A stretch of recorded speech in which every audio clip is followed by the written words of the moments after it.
surely can. So we're going to start this right out.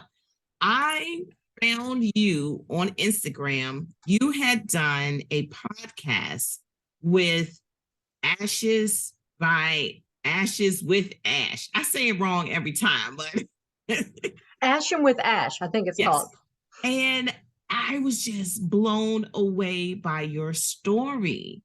So, real quick, can you just tell us your story real quick, like you could tell it real quick, right?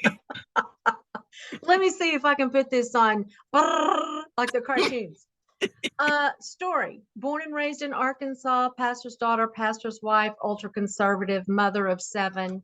Was raised in that patriarchal world, which, let's be honest, I don't have any trouble with patriarchal, but when the name of God in that system is used for control, and Mm-hmm. when questions are asked, you're accused and blamed, leading to 34 years, and then finally it was suicide or get out. And Wow.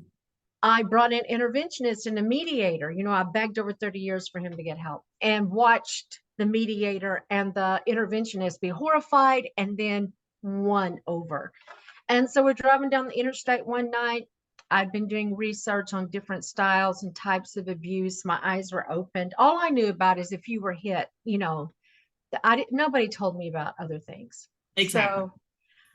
So, I we were driving down the interstate one night. I was at my end, physically, emotionally, spiritually. I was just done. And he did one of his charming passive aggressive, sentences to bring me back under his thumb. And after my research, I was feeling a little sassy, and I was just like, "You're a son of a bitch." And honestly, I'm not who's more surprised, because that kind of language is not fitting for pastor's wife at all. But he finally had something on me, and he said, "I'm gonna pull over and tell you something." And he got in my face with his finger yelling, which he had never done. In his defense, he had never done, but I'd never called him a son of a bitch. And Mm-hmm. I don't know, it was like I'd really been praying about what to do, because walking away, I mean, how do you do that? I Right. didn't know how to do that. And it seemed to be an urging, this is it. I just got my purse, opened the door, started walking down the interstate, and a car pulled over, and a lady was, "Ma'am, do you want to ride?" And I said, "I do." And she said, "God said to stop and pick you up." Wow. I said I told him I needed help. And my oldest son lived in New York, heard about it, got me, brought me to New York. And so I've been in New York almost 7.5 years, and Okay. was with him and his wife a year. They moved with the job. And I'm not the kind of mom that, just wants to cling to my child. I think they deserve, freedom and not Mm-hmm. taking care of me. So I said, I'm staying in New York. It did get rough. I lived in a homeless shelter for a while with 30 women in one room, worked 4 jobs, 7 days a week, getting up at 2 o'clock in the morning to catch a train to be at work by 5. It was crazy. Mm-hmm. But in the course of it, I've met the most amazing people in New York who graced me with their friendship. And I got a full-time job, able to afford my own apartment. And then a volunteer in the homeless shelter wrote Brandon Stanton, who writes Humans of New York. And it Mm-hmm. was 5 years since I'd been in the shelter. And he reached out and he released a story on June the 9th. And I wanted to have my picture made in front of my cigar room. I had started smoking cigars the end of 2020. Had never smoked. Mm-hmm. And I never dreamed that that cigar would become this symbol of resilience and hope all around the world. And so Yeah. I started my own line, and you will be getting this box in the mail soon. And I went to the Dominican Republic with the owner of the cigar room in October. I said, I think I'd like to do my own cigar just because of what it stands for. Uh-huh. And so I flew to DR with him. And in the process of trying to design a cigar, I came home with a line of three. Mm-hmm. And so I have a Connecticut, a Havana, and a Maduro. So in the box, you get two Connecticut, two Havana, one Maduro. So it goes live online tomorrow. I can't wait.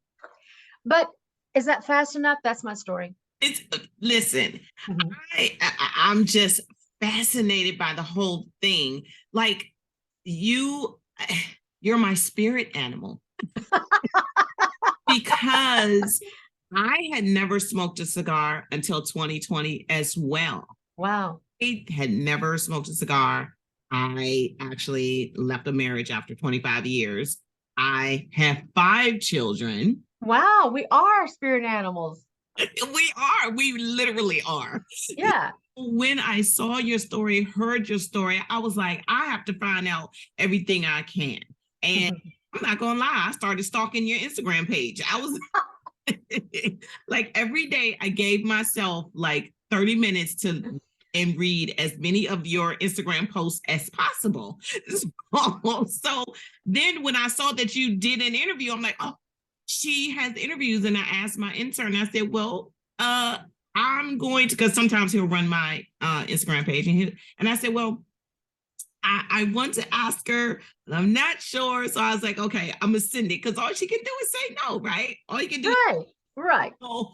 But what was it about the cigar experience that made you fall in love with it? Honestly, even though I don't go to church anymore, I have not lost my faith in the one true living God. And I'm very much a praying woman. And 2020, I got COVID in March. You know, the city shut down on Tuesday, my Mhm. office closed, and I woke up very ill on Saturday and just thought I called it the Harlem laundromat virus because I'd gone and done laundry. And come to find out it was COVID.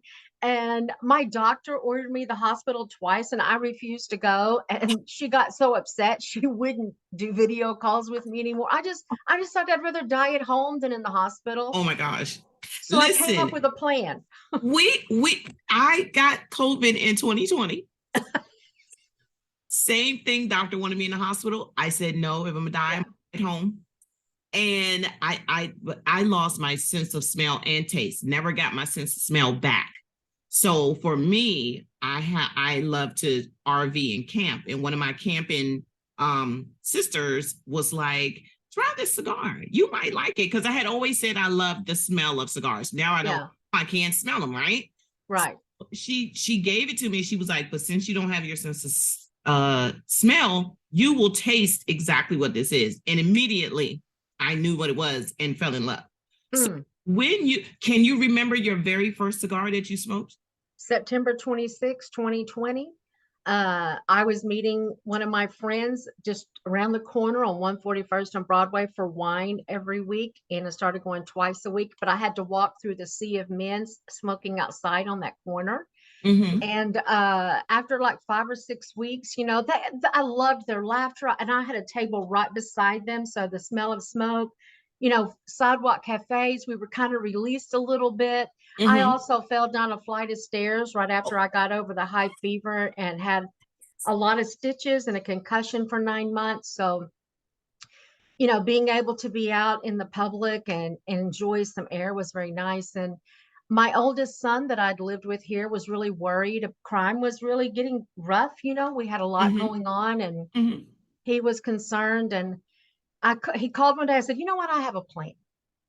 I walk through this sea of men smoking cigars, and they're the alpha males of this neighborhood. I'm just going to introduce myself. You know, the more people you know, the safer you are. And Right. one of them came to my table one week and he said, you look lovely. And so as I left, I went to him and I said, thank you. And I'm Detra. And so over the course of 2 weeks, I met like 12 of them. They would make comments Wow. and then one week I went down and my prayer became, God, my son's worried. Things are uncertain, you know. I don't want to be stupid, you know, being known as the Mm-hmm. one who didn't go to the hospital for COVID. But here's the deal. I don't want to move. Can you protect me here Mm-hmm. or what? And I need you to let me know in a way my son can understand it. And I went down early one week with my computer to finish work, and there was only one man out, and he goes, hey, we'd like to offer you protection. Now that word stopped me in my tracks. And I Wow. was like, I take that seriously. He said, we take care of family. You're now our family. And I felt like I was part of their family. Mm-hmm. And so I called my son. I said, fly up here. He loves cigars. I said, I'm about to smoke a cigar as a peace treaty. And I want you with me. And so September 26th, I smoked my first cigar of 2020. And so mine was a need to belong, a need to have a community. I was alone in New York. It had been a horrific year.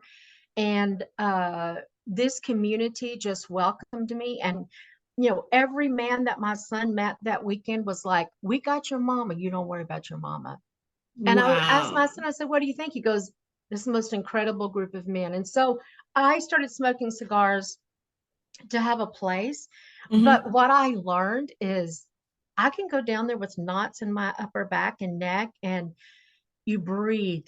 And due to a lot of stress in my life, I struggle with breathing deeply. And by the Hmm. time I'm done with my cigar, I'm relaxed. So the Hmm. cigar has afforded me a community, a sense of belonging, safety, and learning how to relax. And so what made you say at during that time, I want my own. I want to do this and I think I have what it takes to get my own cigar line. It was the story. And I've lost count of how many countries I receive messages from. I get them, I still get them. The story came out June 9th. I still get messages from all over the world. And it became that cigar. Your story was good, but when I saw that cigar and this older white woman found out you were one of a preacher's wife, I Hmm. had to read. And so Hmm. it became a deal where, people's like, I've never even smoked, but I want the hope that comes from this woman who Hmm. is, decided to do that. And did I think about that when I asked for my picture to be made in front of the cigar room? No, I just wanted to celebrate my cigar room and the Hmm. fact that I found a community. Wow. And so I Wow. thought, you know what, I'm going to try. And so what I like about the three cigars is I'm a journey woman, and my cigars take you on a journey. Hmm. They take you on a journey. So So that's what I like. now what did you name your cigars? Yes, they're called Detra Story. Okay. Yeah. And so does each one have a specific name? Just the Connecticut Habana or Madura, and that may Okay. come later. It's just I flew out to DR October 13th. I did the launch November 17th. My head is still in a whirl. Uh, like the owner of the Felix Paradise and I were meeting last night, and I was like, I still can't believe I actually, have these. And I brought samples. I smoked a lot of cigars, Hmm. and I wanted just a kiss of sweetness on the Connecticut. It's not a sweet tip, but Hmm. you smoke it and you think, what is that? And I wanted it to be a sense of my southern roots, but also a kiss from me to you. Life's hard. Oh, Life's hard. thing. So now you have three. Do Yeah. you foresee yourself having more in your line? And Yeah. if so, how are you? I know you just released these. So when do you foresee those coming out?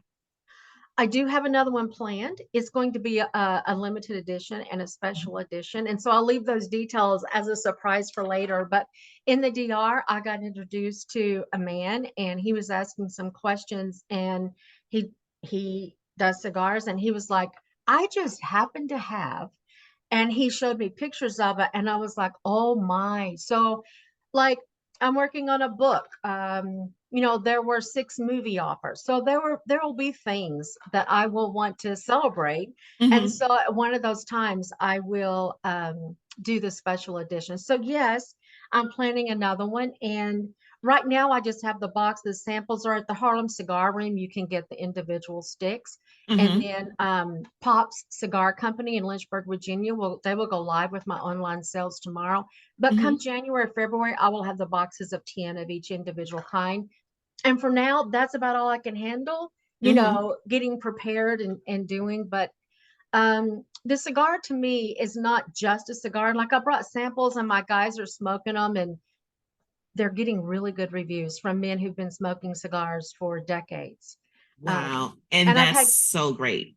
It is. Two of the men came up to me and goes, okay, I'm going to be honest. I bought the cigar because it's you, but I'm back. One man's bought his third box. He said, this cigars, they're great. And one guy was like, Wow. I'm back for more. This will be my everyday Havana. So I like that these men were celebrating me, and my cigar Hmm. gauge is 754. Okay. And I chose that. Felix was wanted to do other gauges, and I was like, can I please do a 754? Because I had 7 really hard years in New York Hmm. before the 8th year began and all the good began. And I was 54 when I escaped. So Your on, story just gets better and better. Well, and on each end of the box, you will find the seal is a clock.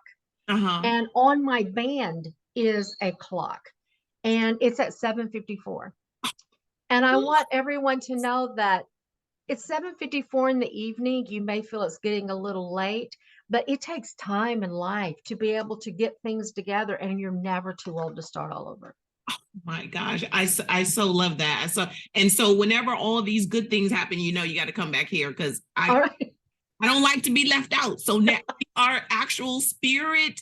We are Okay. spirit intertwined, I All feel. right. Oh, you have to, we have to, stay connected. Now, Sure.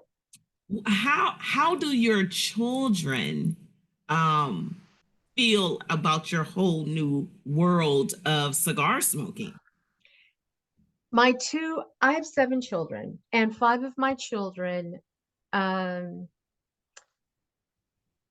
decided that my choice in life made it too difficult for them to associate with me. Mm-hmm. And there are times I want to scream and blame, and then I realize I raised them in that, Mm-hmm. and that's on me. So that's the most sorrowful consequence in my life. Mm-hmm. So for 6.5 years, I've not heard their voices or seen their faces. Oh, wow. My other 2 boys, my oldest one and my fourth one, they both smoke cigars. In fact, several of my sons, none of us smoked before the big event, you Mm-hmm. know, and so several of my sons do smoke cigars. They're so proud of me. Uh, Mm-hmm. my oldest one flew to the Dominican Republic with me. I said, I need you to come with me on the journey. And the other one is in the Army in Fort Bragg, Mm-hmm. and he couldn't go. So yeah, they're very celebratory. In fact, I'm going Christmas to Fort Bragg to see Garrison and Elizabeth, and they're like, my cigar room, our cigar room wants to meet you. I said, all right, I'm bringing cigars. I'm going to Wow. fly into my other son's place where he lives, and I've been to that cigar room several times, and the men there like, we want cigars, we want autographed boxes. So I'm going to fly in there and take those guys some autographed boxes. But so they're very excited for me. Mm-hmm. And it's again intertwined because I have 5 children, and initially, none of my children were like, "What are you doing, mom? What are you doing?" And again, like you said, you raise them, so you raise Mhm. a strong mind and of their own opinion. Yeah, I actually said to them, "Well, you know what? You're an adult. You make your own decisions. I'm still going to be your mother no matter what. No matter what, yeah. at the end of the day, I'm still going to be your mom. So I'm not asking you to accept it. I'm asking you to at least acknowledge that I can do something." And now they're all so proud of me. My daughter actually, every time I post a picture, she reposts it and says, Oh, and it is just so exciting. She will get on me if I don't post on social media. So it is so great to have that support. Now, mhm. of your, I'm sure that after being married for so long and being in the church, I what are the friendships like? Because I'm sure that you didn't keep the same friendships, through the whole. Because I mean, Really, that thought popped in your mind? you. That thought popped in your mind that maybe um when I got out of that Suburban and got in the car, I lost my life. Mm-hmm. Now it's been 7.5 years, and I've, to be honest, I've had several friends come to New York and say, I'd like to see you. And I accepted those first 3 or 4 invitations with great trepidation. Mm-hmm. And one in particular, we went to college together, and she was like, I I still don't know what to think about all this, but I can tell by looking at you, you are the same steely Detra you've always been, and I am giving you a standing ovation. And so I have received true love, you know. Mm-hmm. And I have some other friends who have checked on me. They may not understand, but they say, we love you. We want the best for you. That means a Mm-hmm. lot to me. The rest, honestly, I don't worry about. Mm-hmm. And when the story came out, I mean, there were tens of thousands of comments from all over the world. I've had 3 negative ones. Um, and there's just no, like one was, it's amazing what you'll do for money. I didn't know there was money involved, Right. when I was asked to do that story. People think and say what they want to think and say. And I learned Hmm. that in the church my whole life. Hmm. So where I am in life is I'm 61 years old. I am so glad to be free. Is it what Hmm. I thought would ever happen? And did I think divorce would ever be in my life? Absolutely not. But when you're in a situation where death is all you want and you beg for it because you don't want anybody to know, and you get a chance to get away and find out that you deserve life, Hmm. just life, it's a gift. Yes, I have sorrow. Yes, I have hopes, but I am delighted to be a part of a world and smoke cigars and design my own. And even if, they've been in the cigar world 20 or 30 years, I don't bring the expertise and experience to the table, but what I bring is a fierceness and a resilience of life. Hmm. And, smoke the cigar, you may like it. Right. So now I also saw that you are a singer. Yes. I can't wait. Since you stalked my Instagram, I'm like, what does she know about me? I know almost everything. Yes, I am a singer. So now are you still, you know, pursuing that avenue, that part of your life? And how did that become something that you knew that you wanted to do? Or was that again happenstance?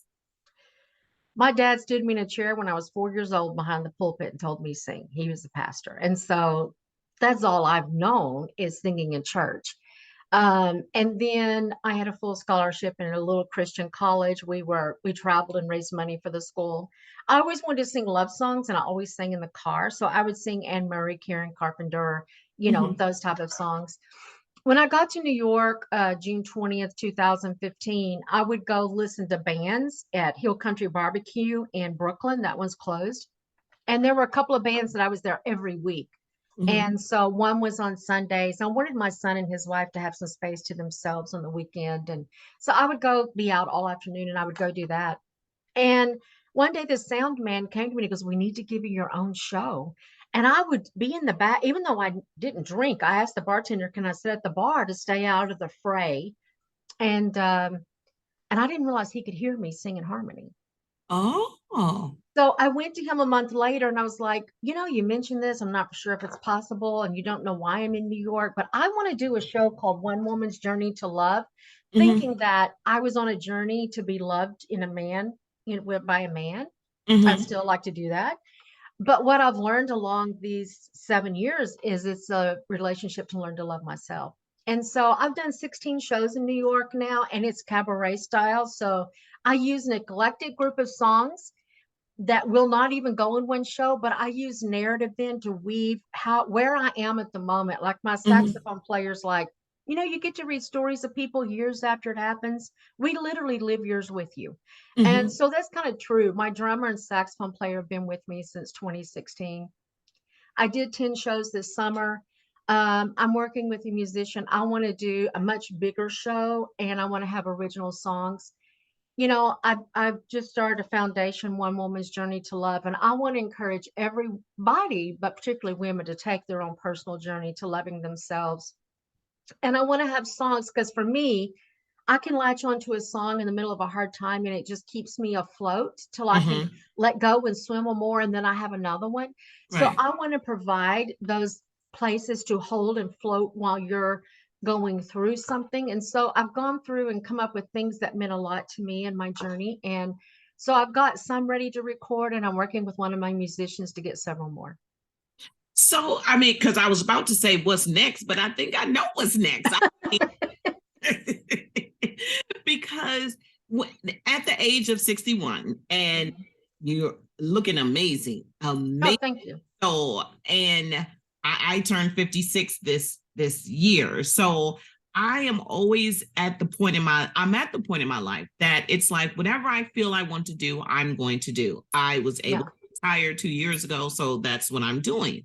So now are you still employed at another, at a 9 to 5 or a port, or are you now dedicating all of your time to your cigar, your music?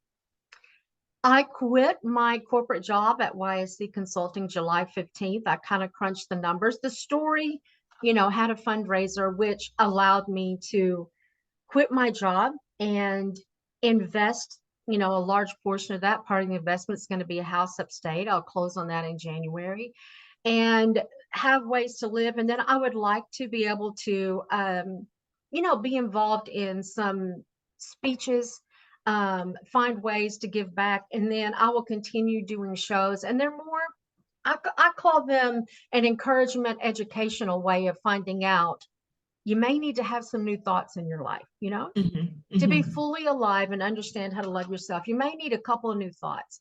And so one of the things that was big for me, and usually all my shows end with this song, is "You Are So Beautiful." I think sometimes we struggle because we know our inner selves, and we think, oh, if everybody knew, they wouldn't. And what I've learned is how pretty well the whole world knows mine. And I've been cheered and loved.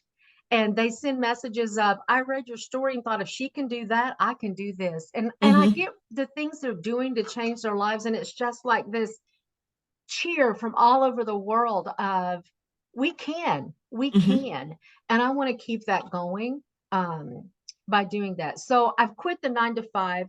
I am doing cigars full time, working on music, working on a book, and working on other projects as well.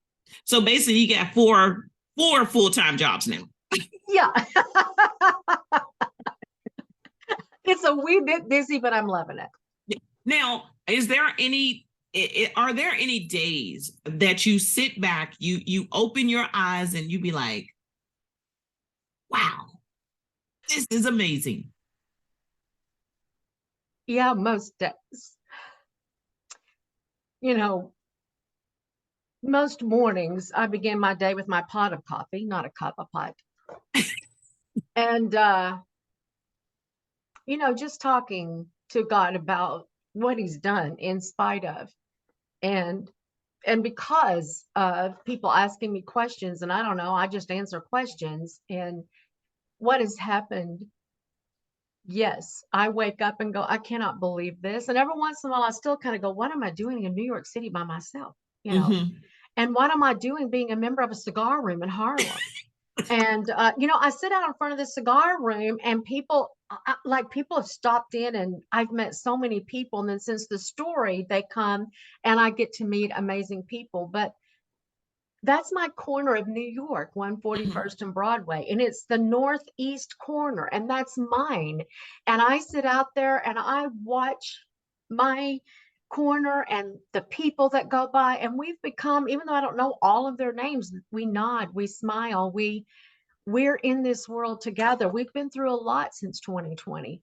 And I think Harlem and I have a lot in common. We're gritty and we're resilient. And I am thrilled to be able to wake up every morning here and go, this is the most amazing thing in my life. And it's so refreshing, especially for me, to see someone else. And I don't mean it to be disparaging in any way, to see someone in my age group that enjoys cigars and enjoys the culture and enjoys just being just around other cigar smokers. And for a long time, and I'm sure you can relate, for a long time it was like, I don't know if I want to be out there like that. I'll smoke by myself and I'll be okay. But do you find it exhilarating and invigorating to be a part of the cigar lounge? My cigar lounge, absolutely. Yes, and I am very much, I feel like I am family. And it was an interesting place for me to be, and when my son came back, so he came back like a year and a half later, Christmas last year, and one of the men was talking to him, and he said, it's just so unusual. Well, your mom and, and us, and well, it's just, it's kind of he says she may have been born white, but now she's Black and Hispanic. Again, spirit intertwined. And because greatest I gift. have been told, Are you sure you're Black? So again, we're spiritually, Yeah. we are cosmically intertwined. We're going to have to meet in person. We'll have to set Absolutely. a place and time. Yes, because I'm right here in the DC area, so it is not that far from New York. You're in DC. All right. Well, we're gonna have to figure this out. Yeah, we're gonna have to figure this out because at some point it would only be It would only be right. Exactly. Well, the culture is welcoming of everyone, and I thanked Felix Paredes, who owns it. I was like, for you to have a culture to where I would be welcomed, encouraged, and then feel comfortable. And the first few times, I mean, I smoked outside, and then I was gone for a month. Came back, they were all inside for winter. And I remember it took me like 3 months to go in there by myself because it was suddenly like I was entering the men's den. Right. And it took me, 3 or 4 weeks of feeling comfortable. And then, eventually it's your night to be picked on. Right. So, you get that a few nights. And what I love, I can't speak for all cigar rooms, but there came a point where the men would come in and they would come give me a hug and kiss on the cheek. And I don't have anybody here. And, like last night I was down there and I got up to go and they stood up to get a hug and a kiss and give me a hug and a kiss. That family, that care means everything to me. And you know what? Thank you for sitting down with me and thank you for joining me today. Okay, so on your Instagram, you are One Woman NYC. And then the number 1, you spell out the first one, One Woman NYC, and then the number 1. Yep. Okay, so yeah, because you're under one of my favorites, so I don't even have to look anymore. I just scroll up. And so your cigars are called Detra's Story. And it will go live on your website tomorrow. So I will be posting about that on my page, on my Facebooks and on my Instagram. And I congratulate you on your entire journey, and most congratulations to your cigar journey. And I can't wait to have you back because I know you have some amazing things coming up and I need to be in the know. So, all right. If you need a roadie, just let me know because I'm retired. I can travel whenever I need to. Well, I've told the owner I may be getting a tour bus and a piano player and cigars and take a tour of some cigar rooms.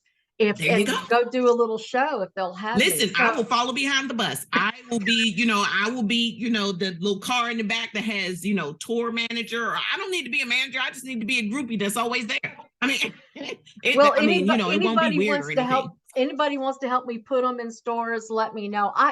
Let's do it. I'm not the most sharpened pencil in the cup, and I'm going to need all the help I can get. But I think this cigar has something for everybody. But what it brings when you like the leaves go through things every year, storms, drought, just like we do. And when you like those leaves, that essence of their strength is released to you. I love that. And we're going to end it right there because I love that. So we are going to be in touch on Instagram. Yes. And I'm going to give you my phone number so we can stay in touch, so we can figure out when we're going to meet up in person because I can't wait. I can't either. Thank you for having me. Well, thank you for joining me. And I hope you have the most amazing Tuesday ever. Thank you. You too. Bye-bye. Bye.